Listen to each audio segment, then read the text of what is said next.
Pembahasan yang pertama akan dijelaskan oleh saudara. Pertama yaitu tentang latar belakang datangnya sekutu ke Indonesia pasca Perang Dunia Kedua. Pada poin pertama yaitu sebelum kita mengetahui kenapa sih sekutu ini datang ke Indonesia pasca Perang Dunia Kedua, kita harus tahu dulu bagaimana kondisi global bagaimana kondisi global pada masa itu. Yaitu pada tanggal 15 Agustus. Jadi pada tanggal 15 Agustus 1945 Jepang menyerah tanpa syarat pada sekutu. Hal itu terjadi karena ada beberapa faktor. Salah satu faktornya adalah dijatuhkannya bom di kedua wilayah atau dua kota yang ada di Jepang, kota tempat ekonomi ataupun tempat vital yang ada di Jepang. Yang pertama yaitu pengeboman yang ada terjadi di Hiroshima pada tanggal 6 Agustus, terjadi pengeboman di Hiroshima, dan 9 Agustus di Nagasaki. Hal ini mengakibatkan mau tidak mau Jepang itu menarik semua tentaranya yang ada di Asia maupun di luar Asia untuk kembali ke Jepang karena mereka menyatakan kalah terhadap sekutu. Nah kemudian setelah Jepang menyerah dan juga menyerah pada sekutu, mereka melakukan penyerahan pada sekutu, itu terjadi kekosongan kekuasaan atau biasanya disebut dengan vakum. Terjadinya vakum power, yaitu kekosongan kekuasaan di tempat di mana di tempat Jepang, maksudnya di tempat penjajahan Jepang sebelum Jepang menyerah. Salah satunya itu ada di Indonesia. Nah, dengan adanya vakum power ini di Indonesia, itulah yang menjadi momentum terlaksananya proklamasi di Indonesia, yaitu terlaksananya proklamasi. Nah, dan juga terlaksananya proklamasi ini, sebenarnya Indonesia itu sudah merdeka secara de facto. Apa sih itu de facto? De facto itu artinya adalah sesuatu yang sudah terjadi secara fakta, atau bisa dikatakan sudah terjadi secara fakta, namun belum diakui oleh negara-negara internasional maupun hukum internasional. Jadi Indonesia karena sudah melakukan proklamasi pada saat vakum power itu sudah dinyatakan merdeka secara fakta, namun belum dinyatakan merdeka secara de jure. De jure ini balikannya dari de facto. Kalau de jure ini adalah sesuatu yang sudah dibuktikan atau dibuktikan secara hukum internasional. Nah, dengan begitu kita masuk ke poin kedua. Nah, setelah Jepang menyerah dan juga sekutu memenangkan Perang Dunia Kedua dan juga Indonesia telah melaksanakan proklamasi. Nah, selanjutnya itu Jepang menyerahkan daerah bekas kekuasaannya itu kepada pihak sekutu. Yang dimana Belanda itu perlu digarisbawahi, Belanda itu adalah bagian dari sekutu. Jadi mereka itu sama-sama seperti negara-negara lain, yaitu Inggris dan lain sebagainya itu bergabung dalam pihak sekutu. Nah, jadi dengan Jepang menyerahkan daerah kekuasaan kepada sekutu, jadi apa sih kaitannya dengan kenapa sih sekutu menyerahkannya ke Belanda? Nah, karena pada saat 15 Agustus 1945 Jepang menyerah, itu pihak sekutu belum sampai ke Indonesia. Pihak sekutu itu datang ke Indonesia pada tanggal 29 September 1945. Nah, dengan begitu sebelum tanggal 29 September 1945, sekutu itu memerintahkan kepada Jepang untuk melakukan penertiban gitu di wilayah Indonesia untuk tidak terjadinya kekacauan akibat kekosongan kekuasaan tadi. Nah, dan juga dengan Jepang menyerahkan daerah kekuasaan kepada sekutu, Belanda itu mendesak Belanda itu mendesak sekutu, khususnya itu Inggris, untuk menandatangani atau membuat persetujuan yang dinamakan dengan persetujuan atau perjanjian yang namanya Civil Affair Agreement. Apa sih Civil Affair Agreement ini? Ini adalah sebuah perjanjian yang dibuat antara Belanda dan juga Inggris yang ditandatangani di London, Inggris, dan disahkan itu pada tanggal 24 Agustus 1945. Nah, perjanjian ini disahkan pada tanggal 24 Agustus 1945. Perjanjian ini berisi tentang bagaimana nantinya Belanda itu boleh mengambil alih Indonesia sebagai tempat atau negara koloni sebelum Jepang itu masuk. Kenapa demikian? Karena yang kita tahu bahwasanya Indonesia itu adalah sumber ekonomi yang paling besar yang ada di Belanda. Kita bisa melihatnya dalam praktik-praktiknya pada masa kolonialisme Belanda, bisa melalui sistem tanam paksa atau cluster sale dan juga sistem politik terbuka. Nah, di situ kan Indonesia itu merupakan bagian dari ekonomi besar, di mana sistem kekayaan Indonesia itu dikeruk dan juga dikirim ekspor ke Belanda, yang nantinya di Belanda itu mereka akan menjualnya lagi kepada pihak-pihak atau negara-negara Eropa lainnya. Dengan begitu Belanda ini tidak mau Indonesia itu diambil oleh negara lain, mereka mau mengambilnya lagi menjadikan negara kolonial mereka. Dan juga Di dalam perjanjian Civil Law Agreement ini, Belanda itu kan mau datang lagi ke Indonesia bersama dengan sekutu, khususnya itu Inggris. Nah, mereka itu memenangkan ataupun membawa perwakilan yang namanya itu adalah nikah. Tugasnya itu adalah mempersiapkan kedatangan dan juga kekuasaan di Indonesia. Nah, jadi Belanda itu datang diwakilkan atau diwakilkan dengan yang namanya itu adalah nikah. Nikah itu adalah sebuah lembaga di mana mereka itu menyiapkan untuk kedatangan Belanda dan juga untuk menguasai Indonesia nantinya setelah Indonesia itu pergi. Nah, poin yang ketiga yaitu wilayah Asia Tenggara dibagi. Nah, setelah Jepang menyerah pada sekutu. Nah, sekutu ini awalnya itu memiliki beberapa komando. Salah satunya adalah komando di Pasifik Barat Asia, yaitu dipimpin oleh seorang jenderal yang bernama MacArthur. Dan juga di wilayah atau di region lain yaitu SAC atau South East Asia Command, dipimpin oleh Lord Mountbatten. Nah, yang tadinya itu sebenarnya kekuasaan Indonesia itu diberikan kepada pihak Komando Pasifik Barat Daya ini, namun dia memberikan lagi kepada SAC ini, bagian yang regional yang mengurus khusus untuk Asia Tenggara. Nah, kemudian SAC ini dia itu membentuk lagi region lebih kecil, yaitu komando dibawa komando SAC, yaitu yang bernama AFNI. Nah, SAC dan juga Pasifik Barat Daya Komando ini yaitu tujuannya untuk membersihkan segala jenis yang berhubungan dengan Jepang. Gitu. AFNI ini bisa dikatakan mirip seperti SAC, dan dia dipimpin oleh yang namanya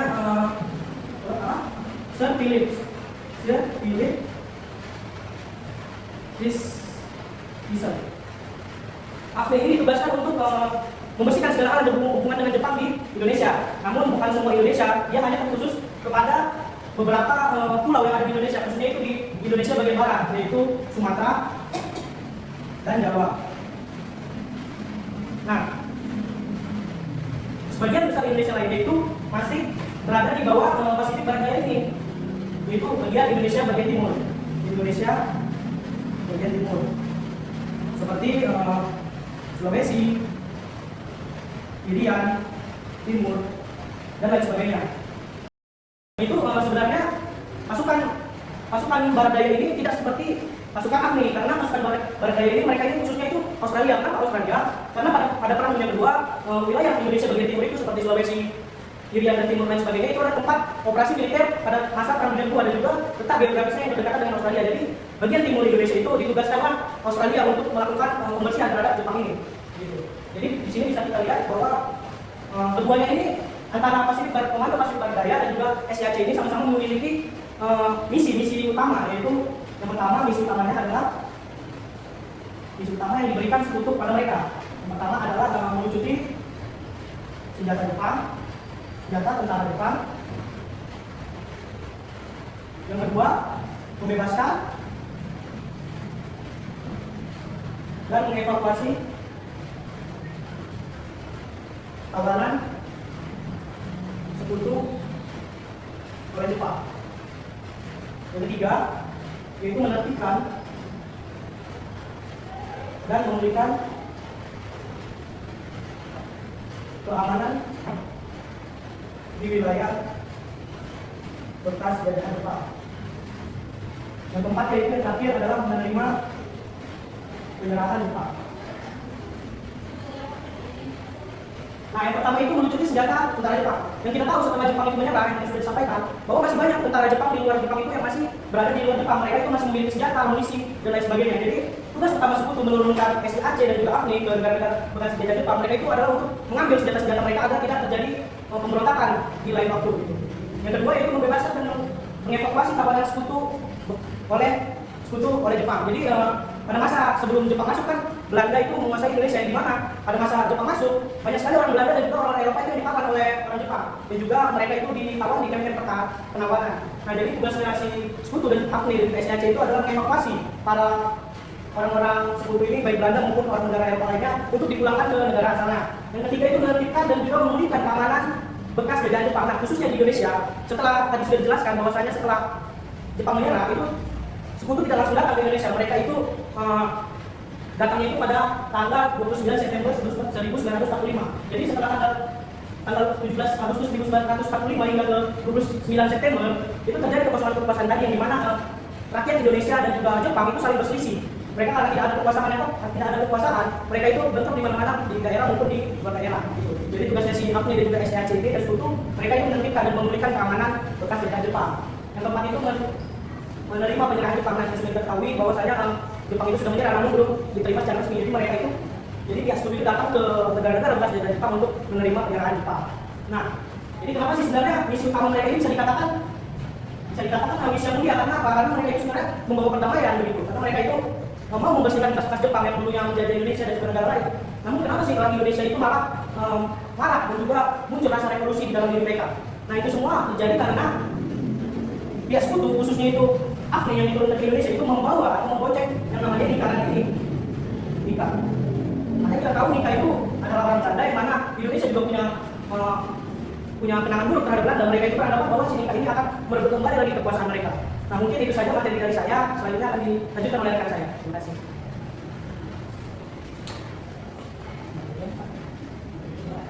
Baik, saya Nadia Rosania Ramani akan menjelaskan materi selanjutnya, yaitu posisi dan peran Nica.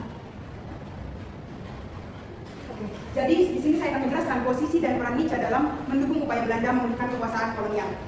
Yang pertama itu kita bahas dulu tentang Nica. Jadi Nica ini itu dibentuk pada tahun 1944 oleh pemerintahan Belanda.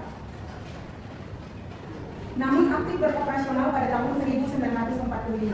Jadi persiapan pembentukan Nica ini itu dilaksanakan pada saat Jepang masih menguasai Indonesia, dan juga tujuan dibentuknya Nica ini yaitu mempersiapkan administrasi sipil Belanda untuk memulihkan pemerintahan kolonial setelah penyerahan Jepang pada Agustus 1945. Sehingga selanjutnya kita masuk kepada posisi Nica dalam upaya mendukung pemulihan kekuasaan kolonial itu sebagai badan administrasi sipil. Administrasi sipil ini merupakan sebuah sistem pengelolaan pemerintah yang dijalankan oleh pejabat-pejabat sipil, contohnya pemerintahan daerah yang dijalankan oleh gubernur ataupun bupati. Jadi posisi Nica yang pertama itu sebagai badan administrasi sipil Belanda untuk mengelola urusan sipil di wilayah-wilayah yang ditempati pasukan Sekutu setelah penyerahan Jepang pada Agustus 1945. Yang kedua posisinya yaitu sebagai instrumen legitimasi kekuasaan kolonial, kekuasaan Belanda. Posisi yang kedua yaitu sebagai instrumen legitimasi kekuasaan Belanda, di mana Nica ini itu dibentuk berdasarkan kesepakatan resmi antara Inggris dan Belanda, yang dimana mengakui kedaulatan hukum Belanda atas wilayah Indonesia, sehingga memberikan legitimasi internasional karena Nica ini diintegrasikan dalam struktur administrasi militer Sekutu.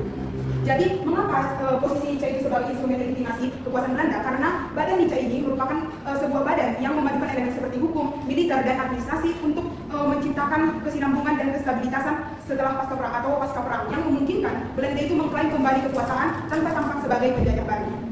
Selanjutnya kita sebelum masuk kepada peran Nica, di sini saya akan menjelaskan tentang strategi masuknya Nica ke Indonesia.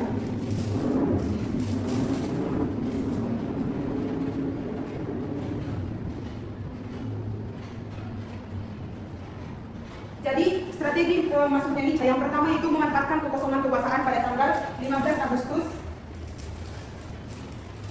1945. Yang kedua yaitu pada tanggal 24 Agustus 1945, di mana pada tanggal 24 Agustus 1945 ini terjadi sebuah perjanjian urusan sipil Anglo-Belanda yang resmi disepakati di mana Anglo ini untuk sebutan dari negara Inggris, sehingga perjanjian ini itu antara negara Inggris dan Belanda. Jadi perjanjian ini ditandatangani di Inggris, di mana pada perjanjian ini itu dirancang untuk mencakup situasi baru dan fase transisi administrasi militer Sekutu di Indonesia. Sehingga berdasarkan perjanjian ini maka adanya kerjasama antara Inggris dan Belanda, di mana Inggris bertugas sebagai sebagai atau bertanggung jawab atas operasi militer untuk melucuti tentara Jepang, sedangkan administrasi sipil itu diserahkan sejauh mungkin kepada personel Belanda, yaitu dari administrasi sipil Hindia Belanda, yaitu NICA atau Netherlands Indies Civil Administration. Sehingga berdasarkan perjanjian pada tanggal 24 Agustus 1945 ini, maka NICA bertugas dalam menegakkan undang-undang pra-perang, dan NICA menjadi bagian dari instrumen dan NICA menjadi struktur administrasi sekutu di bawah kendali Inggris secara keseluruhan. Selanjutnya saya akan bahas bahwa ternyata masuknya NICA ke Indonesia itu bersama dengan pasukan sekutu atau Inggris. Namun dengan sistem pemerintahan sekutu atau Inggris itu tiba lebih dulu di Indonesia untuk menjinakkan pasukan sekutu dan melucuti tawanan perang atau membebaskan tawanan perang Jepang dan menyerahkan kekuasaan itu kepada NICA, di mana NICA ini bertugas dalam memulihkan ketertiban dan menjalankan pemerintahan sipil Hindia Belanda. Selanjutnya, apa sih yang dilakukan NICA?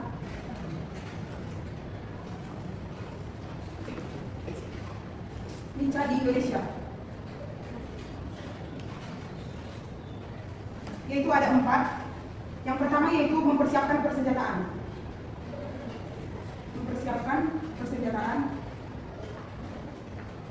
Yang kedua membuat peta wilayah. Yang ketiga yaitu merancang kampanye propaganda. Dan selanjutnya yaitu mengaktifkan tentara Hindia Belanda. Oke, jadi di sini yang pertama hari itu mempersiapkan persenjataan. Jadi NICA masuk ke Indonesia itu pertama mempersiapkan persenjataan dan peralatan militer modern yang lebih canggih dibandingkan persenjataan Indonesia yang masih sangat terbatas, sehingga jumlah dari pasukan NICA itu lebih banyak dibandingkan Indonesia. Yang kedua yaitu membuat peta wilayah. Jadi maksud dari membuat peta wilayah ini di mana NICA itu membuat peta wilayah penting di Indonesia yang harus dikuasai terlebih dahulu, yaitu seperti pelabuhan, kota besar ataupun pelabuhan kota besar maupun kota pelabuhan dan kota dan pelabuhan. Dan selanjutnya yaitu dalam bidang ini NICA melakukan blokade pelabuhan dengan menutup blokade pelabuhan untuk melumpuhkan perekonomian Indonesia. Selain itu juga dalam membuat peta wilayah ini NICA mulai mengambil alih gedung-gedung pemerintahan seperti kantor pos maupun infrastruktur vital lainnya. Yang ketiga yaitu merancang kampanye propaganda. Jadi dalam merancang kampanye propaganda ini itu NICA melakukan propaganda untuk memecah belah rakyat Indonesia dan melegitimasi kekuasaan Belanda sebagai pembawa perdamaian. Dan yang terakhir yaitu mengaktifkan tentara Hindia Belanda. Jadi NICA mengaktifkan tentara Hindia Belanda dengan merekrut kembali bekas anggota KIL dan pribumi yang pro dengan Belanda. Selanjutnya yaitu atau terakhir ada peran dari NICA.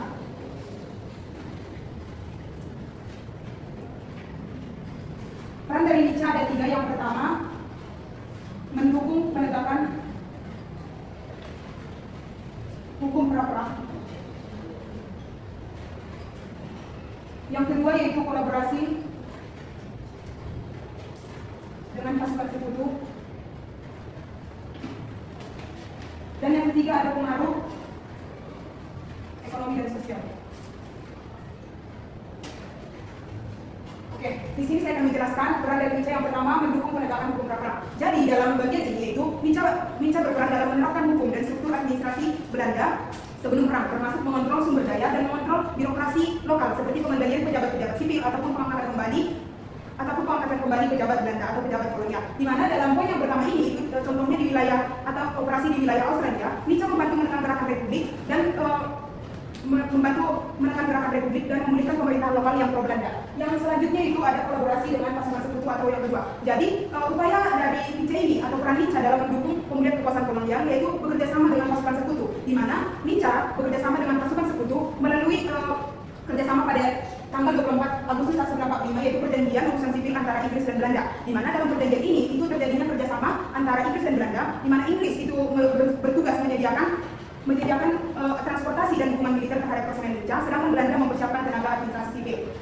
Sehingga dalam poin yang kedua ini adanya kerjasama dengan pasukan sekutu seperti di wilayah Borneo dan di Sulawesi. NICA terlibat dalam patroli yang berusaha menggentingkan atau memprovokasi gerakan pemuda yang bertujuan membangun ketakutan dan kekacauan di antara para pendukung untuk memudahkan Belanda dalam memulihkan kekuasaan kolonial.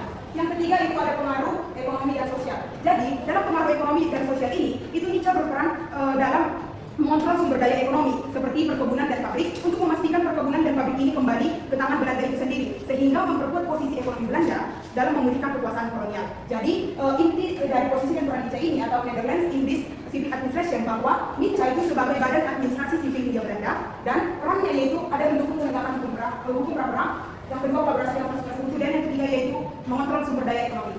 Sekian dari penjelasan saya, materi selanjutnya akan dijelaskan oleh rekan saya. Oke, di sini saya Meta sendiri akan membahas yaitu respon awal rakyat Indonesia. Respon awal rakyat Indonesia. Nah, kita membahas respon awal rakyat Indonesia ini menjadi kebingungan karena mengapa dalam bab ini membahas tentang bagaimana respon awal rakyat Indonesia. Nah, teman-teman sekalian, di sini mengapa dalam bab ini membahas tentang respon awal rakyat Indonesia? Karena respon awal rakyat Indonesia merupakan salah satu contoh atau salah satu aksi untuk menggagalkan semua strategi sekutu dan Belanda untuk merebutkan ataupun untuk menerapkan pimpinannya kembali di negara Indonesia. Nah, di mana dalam teman-teman sekalian, respon awal rakyat Indonesia ini saya mengambil yaitu dalam 3 sub, yaitu yang pertama yaitu rakyat menuntut kemerdekaan penuh. Yang kedua yaitu pemuda anti kolonialisme. Yang terakhir yaitu tentang apresiasi terhadap Soekarno dan Hatta. Nah, di sini teman-teman sekalian kita membahas yang pertama yaitu rakyat menuntut kemerdekaan penuh. Oke, di mana dalam pembahasan pada bab kedua sudah mengatakan bahwa adanya pembagian antara kaum muda dan tua. Nah, di mana teman-teman sekalian dalam kelompok kedua itu mengungkapkan bahwa kaum muda ini hanya seperti menuntut untuk merdeka, asalkan merdeka saja, tidak memikirkan bahwa kemerdekaan itu penuh untuk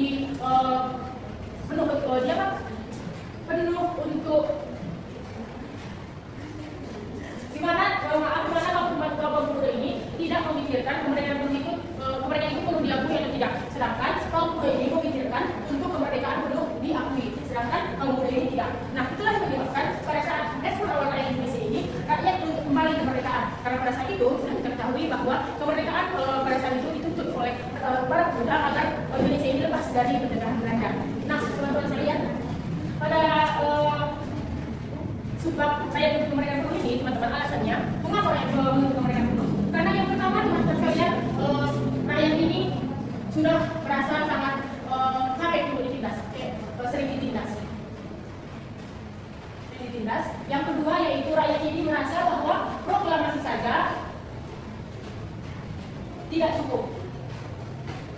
Nah, maka dari itu dengan kedua ini kan yang menjadi alasan rakyat untuk kemerdekaan penuh, teman-teman. Dan juga pada saat itu sudah kita ketahui dalam penjajahan Belanda, rakyat ini merasa yaitu ditindas dalam itu seperti baik dalam ekonomi dan juga seperti pemberian upah yang tidak sesuai dan juga hasil pertanian dibeli dengan harga murah.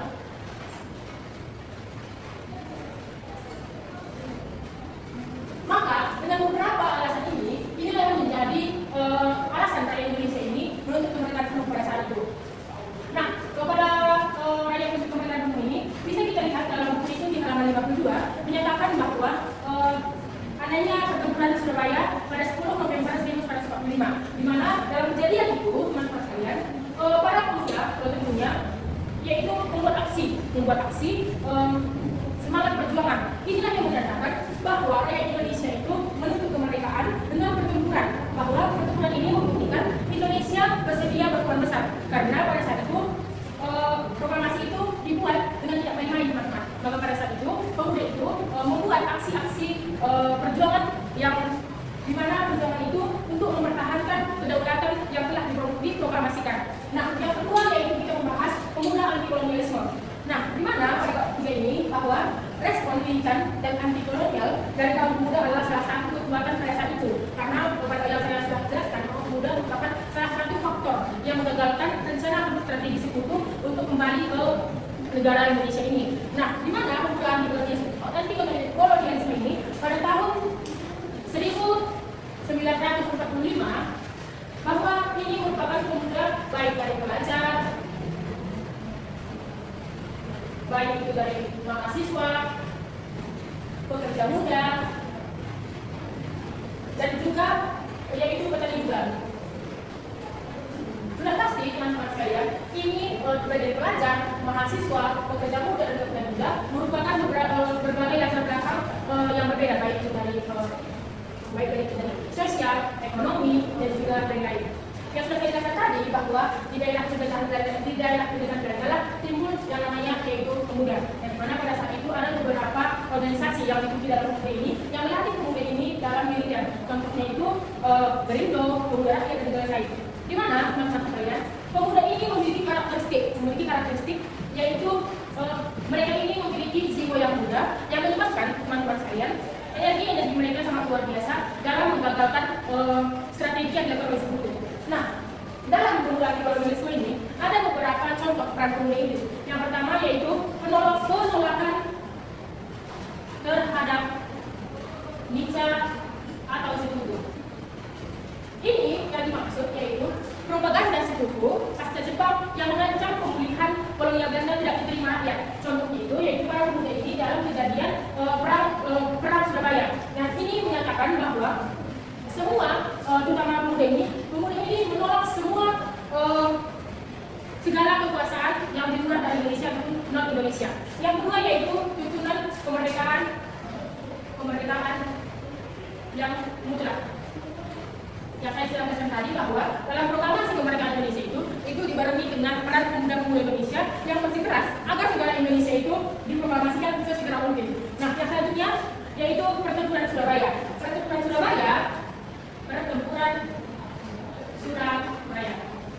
Dalam pertempuran Surabaya ini, teman-teman, sudah beberapa kali dijelaskan bahwa dalam pertempuran ini menunjukkan bagaimana itu peran pemuda itu, yaitu menunjukkan semangat yang membara, yang mana peristiwa ini menghancurkan Dewi Belanda bahwa kekuasaan dapat dipulihkan dengan penuh. Maka dari itu, dengan pertempuran Surabaya ini yang dalamnya memiliki peran yaitu pemuda, ini yang digagalkan yaitu kekuasaan teori Belanda, di mana Belanda atau kekuasaan itu bisa dipegang penuh. Tetapi dengan peran pemuda ini, semua teori Belanda pada saat itu dihancurkan oleh pemuda tersebut.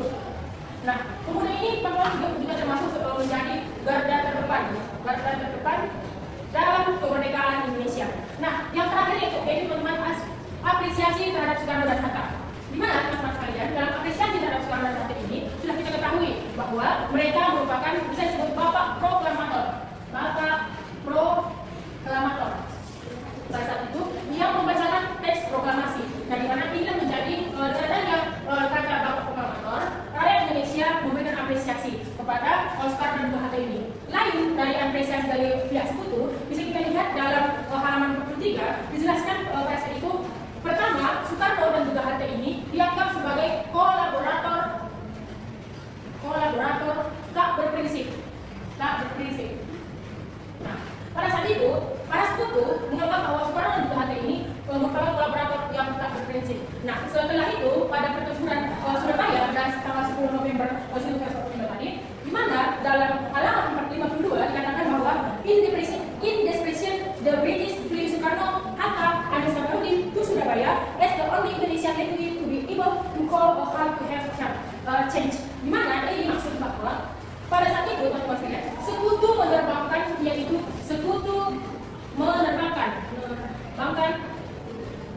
Soekarno, Hatta, dan juga Amir Safarudin untuk menghentikan pertempuran darah di Surabaya. Nah, dengan diterbangkan sekutu Soekarno, Hatta, dan juga Amir Safarudin ini, mereka bertiga teman-teman sekalian dapat menghentikan pertempuran darah di pertempuran Surabaya tersebut. Maka dari itu, selain rakyat Indonesia mengapresiasi sebagai Soekarno, Hatta dengan bapak proklamator, sekutu juga memberikan apresiasi bahwa ketiga tokoh tersebut merupakan tokoh yang tidak kolaborator atau berprinsip seperti yang saya bilang tadi, bahwa dengan diterbangkan mereka memang memiliki partisipasi dalam negara Indonesia, yaitu dapat memberhentikan pertumpahan darah di pertempuran ataupun peperangan di Surabaya pada tanggal 10 November 1945. Nah, teman-teman sekalian, inilah yang merupakan respon awal rakyat Indonesia yang ada pada buku tersebut. Untuk pembahasan materi selanjutnya akan dibahas oleh Martila Sari. Oke teman-teman, saya Andra Sari Harahap di sini akan menjelaskan tentang materi penyebab kedaulatan Republik Indonesia dengan sekutu atau pihak Belanda. Apa sih itu? Yaitu di sini saya akan lebih membahas latar belakang penyebab atau faktor-faktor apa saja yang menyebabkan konflik kedaulatan Republik Indonesia dengan sekutu yang nantinya menyebabkan adanya radikalisasi yang dilakukan oleh masyarakat. Saya mulai dari kekosongan kekuasaan.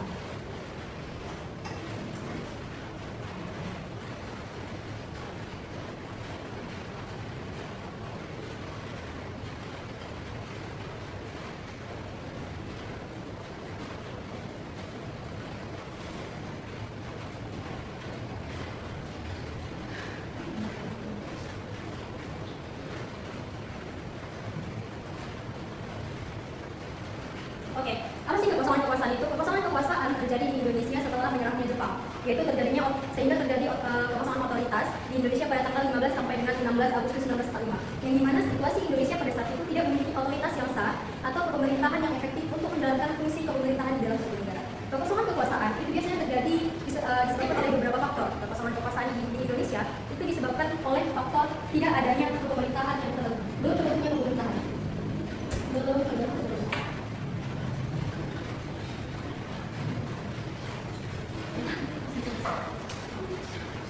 Nah, yang kedua, kekosongan kekuasaan relatif singkat.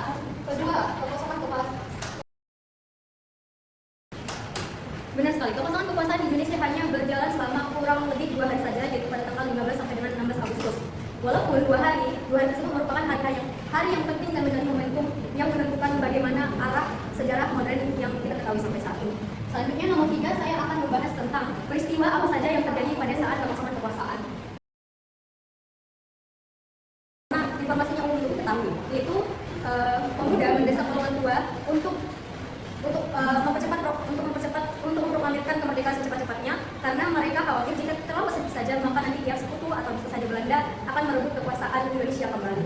Namun di sini saya akan membahas dampak dari kekosongan kekuasaan ini. Dampaknya yang pertama ada ternyata di tiap-tiap daerah orang-orang yang memiliki peran yang sangat penting dalam kemerdekaan itu mengambil kekuasaan secara sendiri dari tentara Jepang. Dengan tentara Jepang. Nah, dalam pengambilan kekuasaan ini tentu akan terjadinya suatu konflik antara tentara Jepang dan juga masyarakat atau tokoh pemuda tadi. Nah, yang kedua, di daerah-daerah itu sudah mulai terbentuk organisasi-organisasi pemuda ataupun laskar pemuda yang berbasis keamanan, yang nantinya itu akan bergabung ke dalam Tentara Keamanan Rakyat atau TKR, atau sekarang itu sudah menjadi Tentara Nasional Indonesia atau TNI. Yang nantinya itu akan dari TKR dan TNI. Oke, yang keempat, saya akan membahas peristiwa apa saja yang terjadi setelah proklamasi kemerdekaan diproklamirkan sampai detik-detik datangnya sekutu dan konflik pertama yang ada di Indonesia.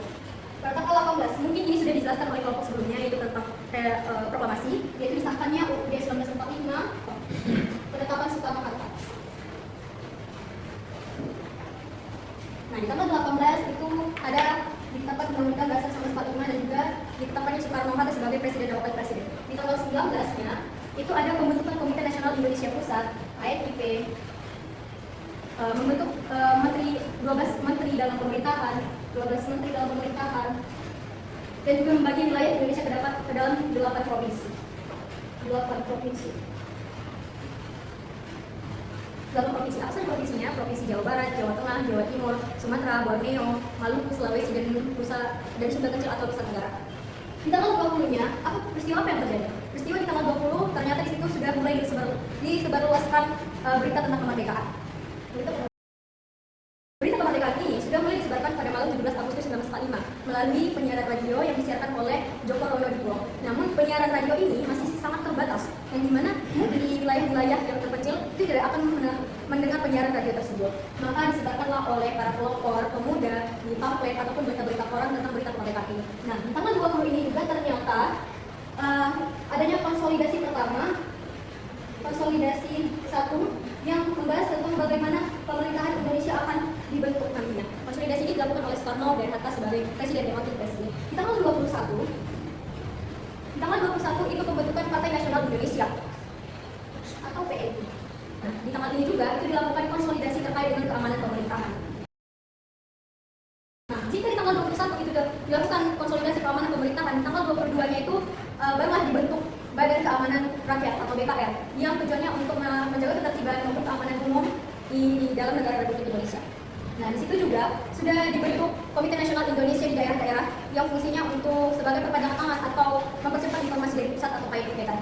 Di tanggal 23 sampai tanggal 30 Agustus 1945 itu mulai terbentuk partai-partai politik Indonesia. 23 sampai 30 terbentuk partai-partai baru seperti Partai Sosialis Indonesia. Dan situ juga berlangsungnya pembentukan organisasi-organisasi pemuda dan juga laskar pemuda di daerah-daerah. Nah, di tanggal 1 September 1945 itu tentang perencanaan pembentukan Kabinet Republik Indonesia pertama di Indonesia. Di tanggal 3-nya itu baru pengumuman penyusunan Kabinet Republik Indonesia pertama. Nah, di tanggal 5-nya barulah pelantikan Kabinet Republik Indonesia pertama yang terdiri dari 10 kabinet. Oke, kita masuk ke tanggal 8 sampai 9 September. 8 sampai 9 September itu berita kemerdekaan baru tiba di kota-kota besar seperti Semarang, Bandung, dan juga Medan.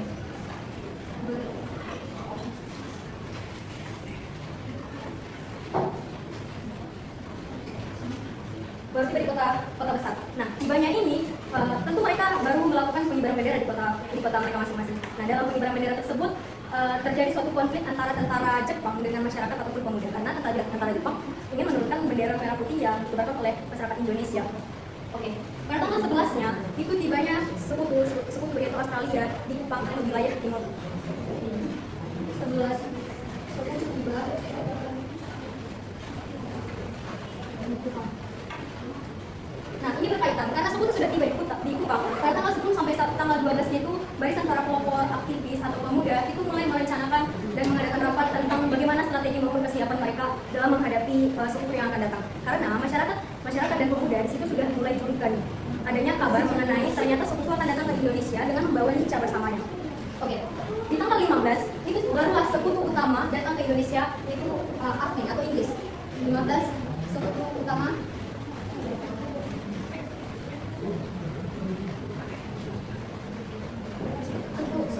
tiba di Jakarta, tempatnya di Tanjung Priok. Pada saat sekutu tiba di Jakarta di Tanjung Priok, di situ situasi atau keadaan masyarakat Jakarta sudah mulai tegang karena ya mereka mendengar berita bahwasanya sekutu membawa Nica ternyata benar adanya. Nah, di tanggal 19 kita kembali lagi ke Australia. Di situ Australia sudah mulai menyebar di wilayah timur dan menguasai Banjarmasin. Di tanggal 19-nya itu berkaitan dengan tanggal 15 yang dimana adanya satu insiden namanya insiden Ikada. Insiden Ikada, apa sih insiden Ikada ini? Insiden Ikada adalah terdapat 200.000 masyarakat Jakarta berkumpul di lapangan Ikada untuk menyuarakan dukungan mereka terhadap kemerdekaan negara Indonesia.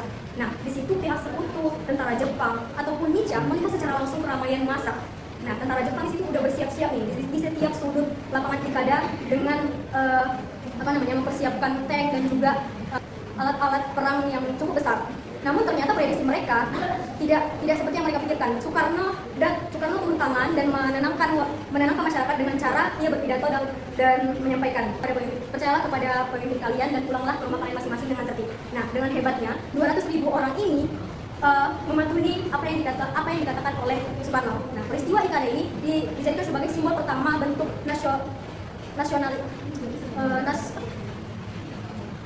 simbol pertama nasionalisasi atau bentuk kekuatan rakyat, kesatuan kekuatan rakyat terhadap dukungan mereka terkait dengan kemerdekaan Indonesia. Oke, di tanggal 21 September itu kembali lagi ke Australia tiba di Makassar. Mereka di Makassar dan berupaya untuk menduduki wilayah Makassar. Ternyata masyarakat Makassar di situ sangat menolak penuh kedatangan sekutu karena mereka sangat anti dengan siapa saja yang berkaitan dengan Belanda. Kan di situ sekutu atau Australia tetap membawa perwakilan dari Nica, yaitu pemimpin besar dari Belanda yang bergabung ke dalam Nica. Jadi pada saat mereka ingin menduduki wilayah Makassar, itu terjadi juga suatu konflik yang bisa dikatakan konflik sedang, tidak sebesar di konflik besar nanti yang akan dibahas oleh rekan saya. Oke.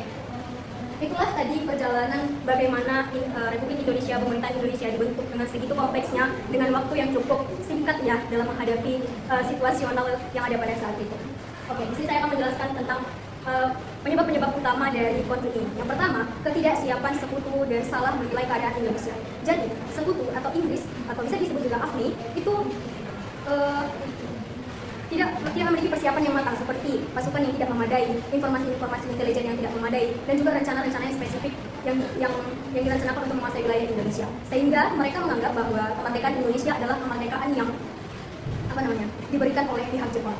Dan di situ akibat kesalahpahaman mereka dan penilaian mereka yang tidak sesuai dengan keadaan Indonesia, mereka salah langkah dalam menghadapi Republik Indonesia yang ternyata pada saat itu masyarakat Indonesia sudah mungkin dibilang cukup geragas dan penuh semangat yang ada dalam individu-individu masyarakatnya pada saat itu. Yang kedua, adanya keinginan Nica atau Belanda untuk mengembalikan kekuasaan mereka kembali di wilayah Indonesia. Ini sudah dijelaskan oleh saudari Nadia, yang dimana kenapa Belanda itu bisa bergabung ke dalam Nica dan tidak bergabung dengan sekutunya, karena tadi alasannya satu, mereka ingin mengembalikan kekuasaan mereka kembali di Indonesia.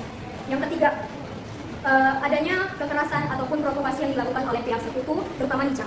Jadi di tiap-tiap daerah, karena masyarakat Indonesia ini udah terlanjur negatif thinking ya terhadap sekutu, karena masyarakat Indonesia menganggap di sekutu ini mendukung Belanda atau Nica untuk meraih kembali wilayah kekuasaannya. Jadi setiap sekutu datang di tiap-tiap wilayah, bisa dibilang berpapasanlah mereka berdua, terjadilah bentrokan, terjadilah konflik yang itulah salah satu yang menyebabkan adanya radikalisasi yang dilakukan oleh masyarakat ataupun rakyat. Baik, itu saja materi yang dapat saya sampaikan. Selanjutnya, materi tentang perang-perang atau tragedi besar, tragedi di kota-kota besar seperti Surabaya, Bandung, Lautan Api, Semarang, akan dijelaskan oleh saudari saya selanjutnya. Dan saya akan melanjutkan materi selanjutnya, yaitu tentang konflik awal revolusi Indonesia di wilayah Jawa yang berfungsi di tiga kota, Bandung, Semarang, dan juga Surabaya.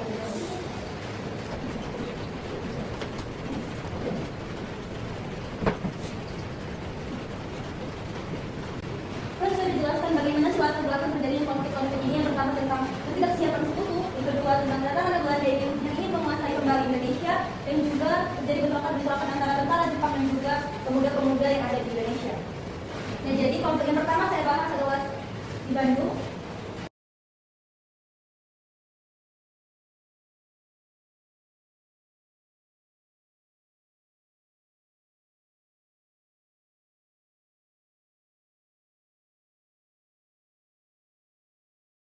Yang dianggap pemuda pada masa saat itu. Jadi pada 10 Oktober itu Bandung diserang balik oleh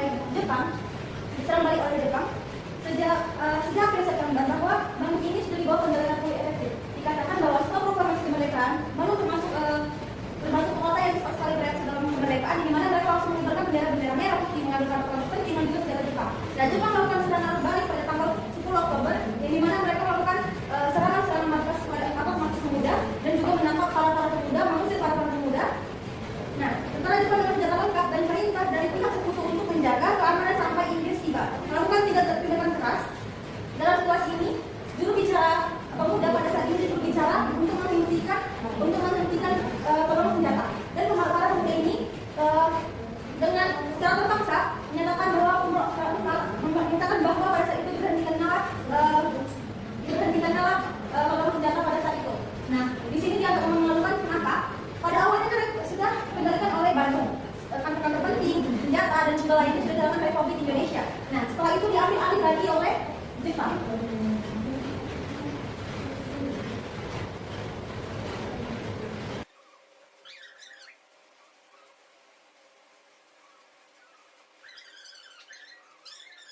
Bentrokan peperangan antara pemuda dengan tentara Jepang, yang dimana kecurigaan yang meledak pada tanggal 14 Oktober.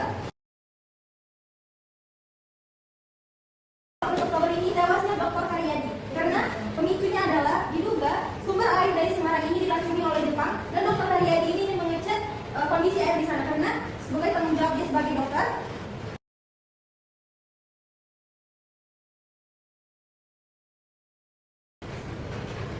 Para pemuda ini menyerang pos-pos Jepang dan juga menahan 300 tentara Jepang. Sebenarnya tidak menahan saja, tetapi juga menghabisi. Di sini Jepang juga melakukan serangan balik sekitar banyak sekali rumah warga yang dibakar dan juga memangkas korban sekitar 2.000 rakyat di Semarang. Peristiwa ini terjadi sampai 20 Oktober, terjadi 5 hari berturut-turutan.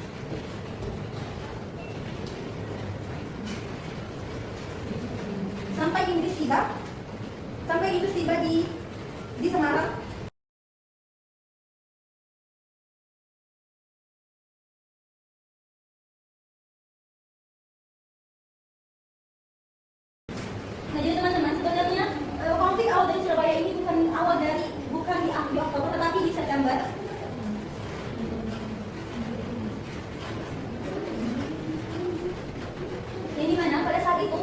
jam 9 malam, jam 9 malam di tanggal 18 September.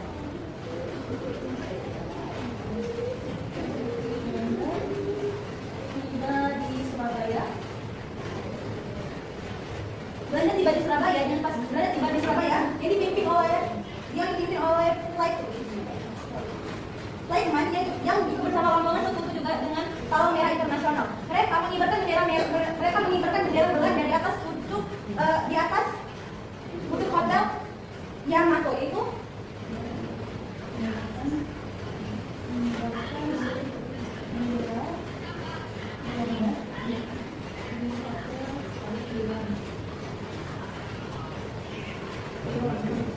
Ini adalah provokasi kedaulatan. Nah, pada tanggal 1 September tepat keputusan penting bahwa tidak ada boleh bendera lain selain bendera merah putih yang dikibarkan. Ini memicu kemarahan warga pada saat itu karena terlihat bahwa ini melawan kedaulatan Indonesia yang baru saja lahir. Jadi tanggal 19 September di pukul setengah 8 pagi, masyarakat Surabaya sudah berkumpul di hotel Yamato ini untuk menyuarakan bahwa turunkan bendera Belanda. Sebenarnya Presiden Sudirman sudah melakukan negosiasi dengan agar bendera ini turunkan, tapi malah dapat hinaan dan ejekan. Inilah yang memicu kemarahan pemuda pada saat itu. Seorang pemuda yang bernama Haryono dan temannya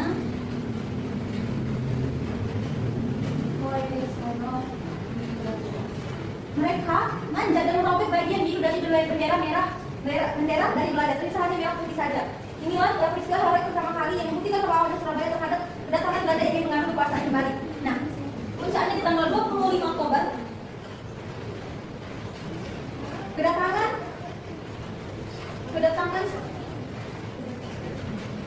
kedatangan pasukan Inggris di bawah pimpinan Jenderal Malabai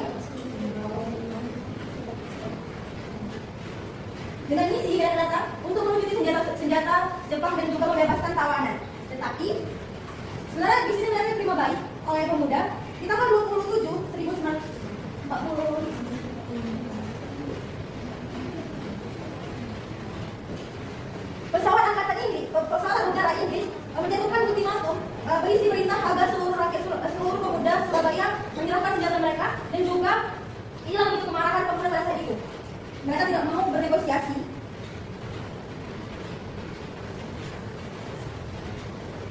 Nah, kita mau 28 Oktober pecahlah pertempuran antara Inggris dengan pemuda-pemuda Indonesia pada saat itu. Banyak sekali gerakan-gerakan yang terjadi di sana. Dan juga di tanggal 29 Oktober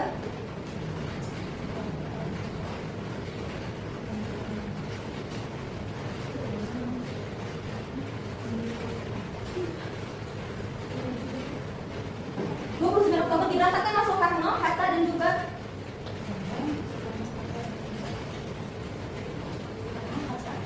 setelah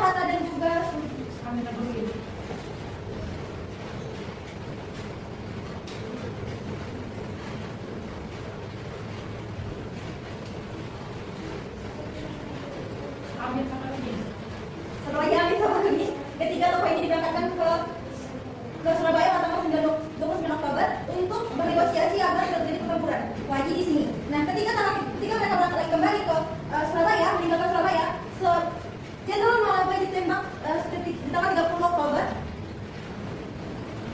oleh pemuda yang berdisiplin.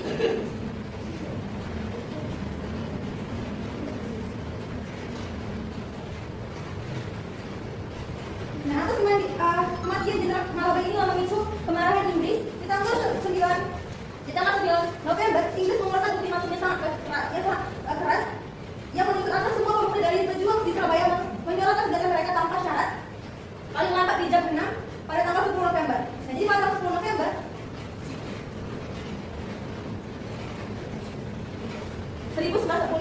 namun rakyat menolak mentah-mentah ultimatum ini. Nah, di sini sudah 3 minggu berturut-turut terjadinya pertempuran besar.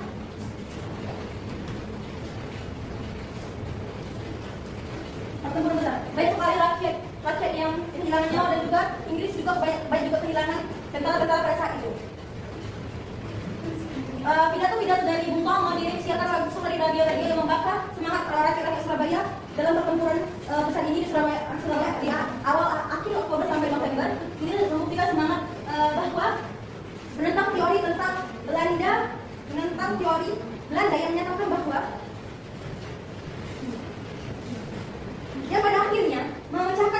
Belanda bahwa tembakan Red Spot akan mengembalikan otoritas mereka. Yang maksudnya di sini adalah dengan kekuatan militer yang sangat kuat atau sekedar akan membalikan pemerintahan kolonial Belanda pada saat itu. Tetapi dengan pertempuran ini memecahkan teori tersebut bahwa semangat rakyat Indonesia itu tidak gampang dipatahkan dan juga mempertahankan kemerdekaan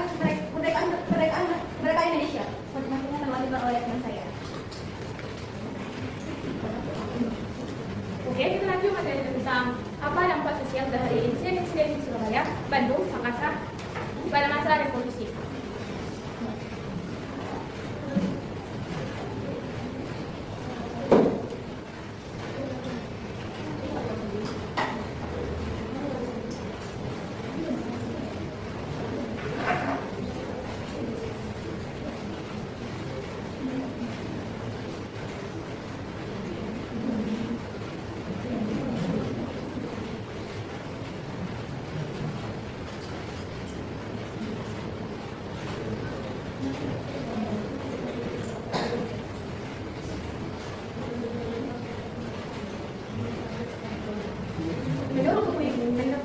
Menyampaikan setelah revolusi kemerdekaan Indonesia bahwa masyarakat mengalami ketegangan, ketidaknyamanan dan ketidakpastian. Sekutu datang ke Indonesia belum tetap dan itu membantu Belanda untuk berkuasa kembali.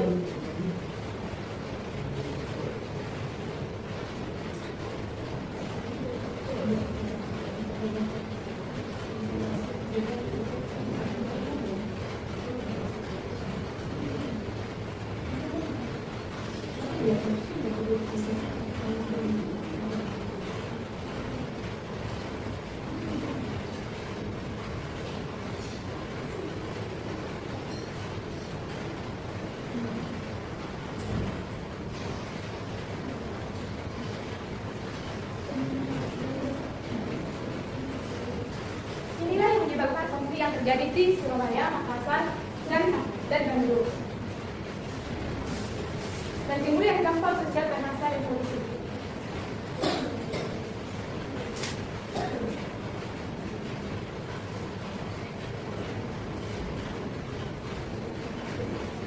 Yang pertama itu radikalisasi rakyat, menjelaskan bahwa bentrokan yang justru mendorong militasi radikal pada insiden-insiden yang terjadi di Surabaya pada tanggal 10 November 1945 dalam memperjuangkan kemerdekaan dan masyarakat mengikuti lapisan seperti pemuda, buruh, dan petani untuk mempertahankan kemerdekaan Indonesia. Di Bandung, bentrokan antara pemula Indonesia dengan pasukan Jepang kemudian sekutu menyebabkan kekacauan dan penderitaan kepada masyarakat atau warga sipil di Jepang pada tanggal 10 Oktober 1946 dan di Makassar pada tahun 1946. Dan lima masyarakat Indonesia atau perempuan tersebut membuktikan bahwa kemerdekaan itu tidak hanya datang ke meja perundingan, tetapi harus dengan pengorbanan darah dan pertumpahan darah dan juga pengorbanan. Yang kedua itu adalah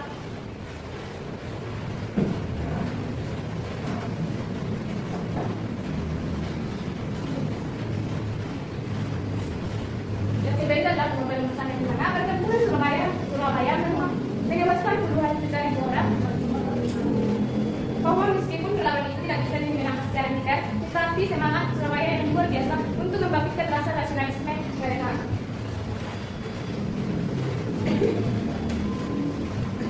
Di Bandung kemudian menjadi lautan api yang dimana masyarakat Bandung merelakan Bandung menjadi lautan api daripada merelakan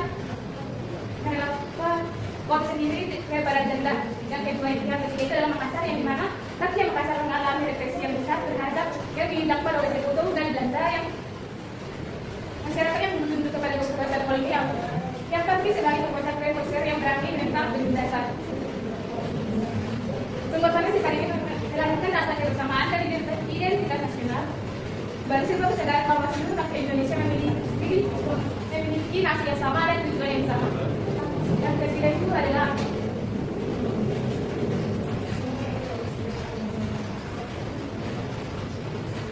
dari insiden berbagai kota tercepat pertumbuhan solidaritas masyarakat dalam memperjuangkan kemerdekaan Indonesia. Dan bila sudah juga Kabupaten Surabaya dan juga Surabaya dan Bandung menjadi lautan api yang dimana media bertugas di dalam berita koran dan berita surat kabar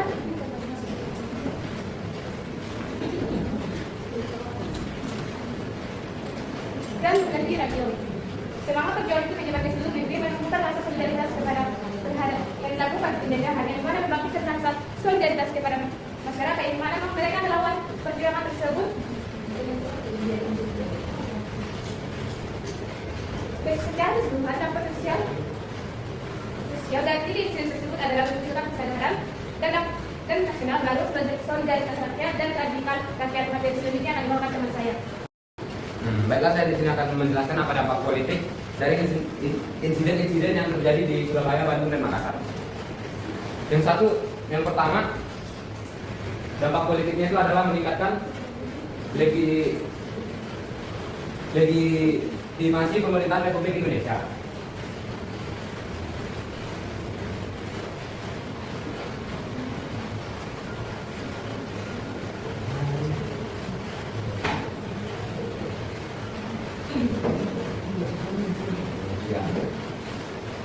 Yang dimana Sekutu belum yakin bahwa RI menjadi pemerintahan yang sah, dan mereka ingin menduduki Bandung untuk pertama kalinya, dan itu ditolak langsung oleh warga Bandung.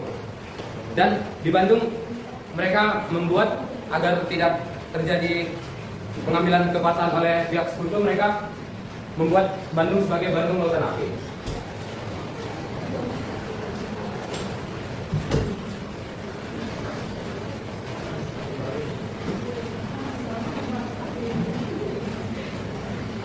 Itu dibuat agar Sekutu atau Belanda tidak dapat menguasai Bandung. Dan dari situ legitimasi pemerintahan Indonesia menjadi kuat untuk mempertahankan kemerdekaannya. Yang kedua itu kesatuan politik dan nasionalisme menjadi lebih kuat di Indonesia.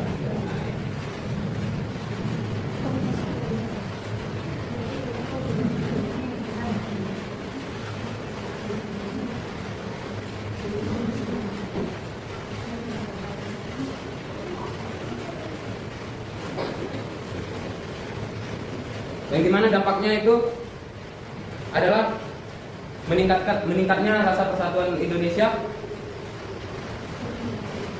agar tidak dikuasai oleh pihak asing lagi. Sebelumnya pada Oktober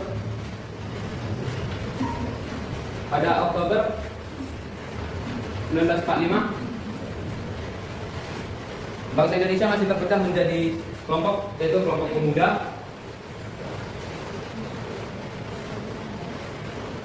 pemuda dan laskar dan pemerintah.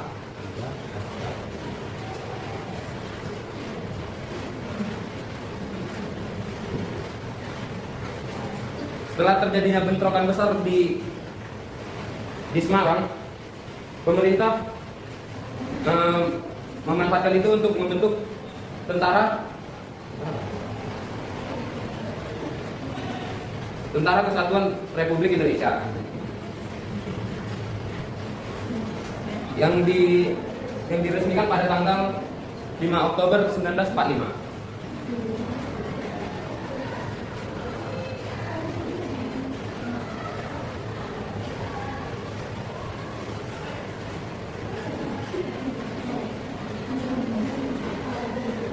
Dengan semangat mempertahankan kemerdekaan Indonesia. Habis itu yang ketiga itu ada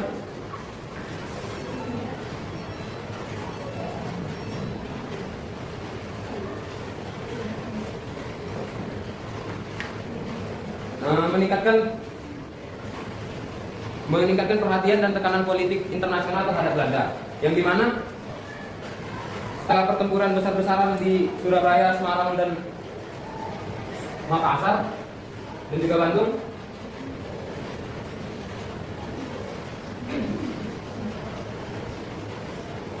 peperangan tersebut mendapat perhatian luas dari dunia yang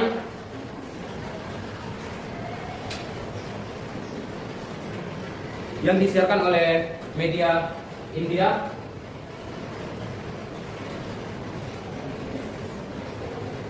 Inggris, dan Amerika.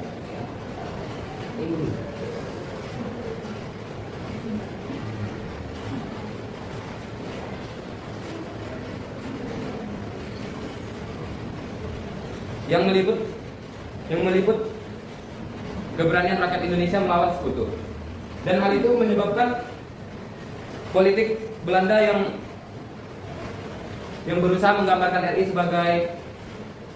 sebagai pemerintah yang tidak sah itu dilawan dengan pertempuran tersebut dan memiliki simpati dan mulai mengambil simpati dari dunia terhadap perjuangan rakyat Indonesia melawan kekuatan kolonial tersebut. Yang berakibatkan Inggris mulai mendorong Belanda untuk segera melakukan perundingan politik dengan Republik Indonesia. Yang keempat itu melahirkan strategi diplomasi sebagai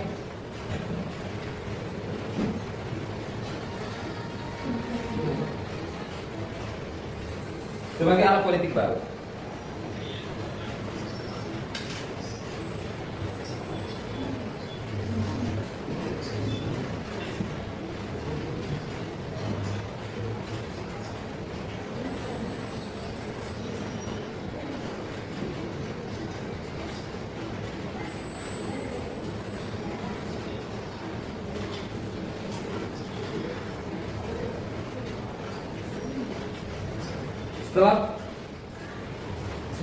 Setelah pertempuran besar yang memakan banyak korban, para pemimpin di Indonesia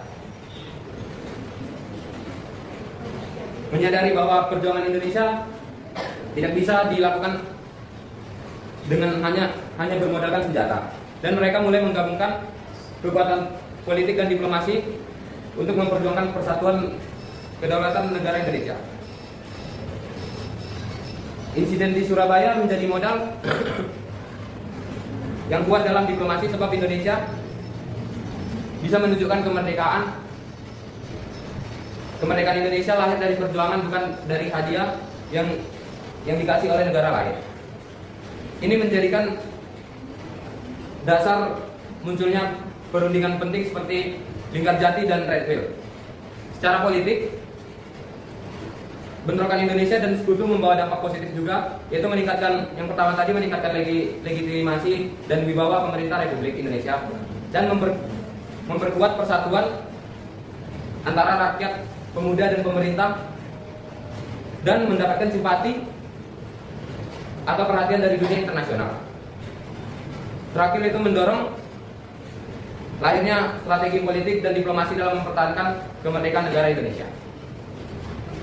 Dari segi politik, bentrokan di akhir 1945 dan di awal 1946 justru menjadikan Indonesia menjadi negara merdeka yang sah. Sekian, terima kasih.